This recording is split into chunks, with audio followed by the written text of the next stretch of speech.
இந்த 2 டேஸாக கோயம்புத்தூரில் ஒரே மழைங்க.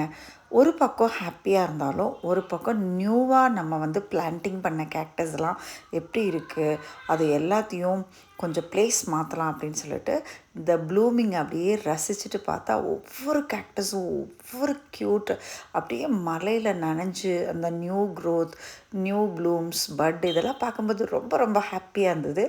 ஆனாலும் புதுசாக நட்டி வச்சவங்க ஒரு 3 மந்த்ஸ் 6 மந்த்ஸ் ஓல்டு எல்லாத்தையும் எடுத்து கொஞ்சமாக டைரெக்டாக ரெயினில் வைக்காமல் சேஃப்டி பண்ணோங்க இன்றைக்கி. பாருங்களேன், சைடில் பக்கம் அவ்வளோ ப்ளூமிங், கொஞ்சம் குட்டி குட்டி கேக்டஸை மட்டும் எடுத்து நம்ம பத்திரமா மழையில் நனையாமல் வச்சுக்கணும். ஏன்னா ஒரு 2-3 டேஸ் 4 டேஸ் ரெயினில் இருந்தது அப்படின்னா அது டீகே ஆயிரும். அது எவ்வளோ காஸ்ட்லி வெரைட்டியாக இருந்தாலும். அதனால் மழை வந்துச்சு அப்படின்னு சொன்னால் புதுசாக நட்டி வச்ச கேக்டஸை நம்ம பத்திரம் பண்ணுறது தாங்க நல்லது. ரெயின் வாட்டர் நல்லது தான். அது 1 or 2 டேஸ்.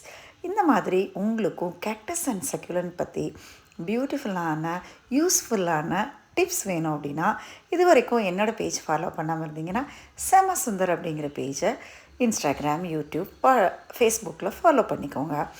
உங்களுக்கு கேக்டஸ் அண்ட் சக்யுலன்ட் சேல்ஸ்க்கு வேணும், எக்ஸாட்டிக் வெரைட்டிஸ், அதுக்கப்புறம் இந்தியன் வெரைட்டிஸ், காம்போ ஆஃபர்லாம் வேணும் அப்படின்னா ஸ்க்ரீனில் தெரிகிற என்னோடய நம்பரை நீங்கள் தாராளமாக காண்டாக்ட் பண்ணலாம்.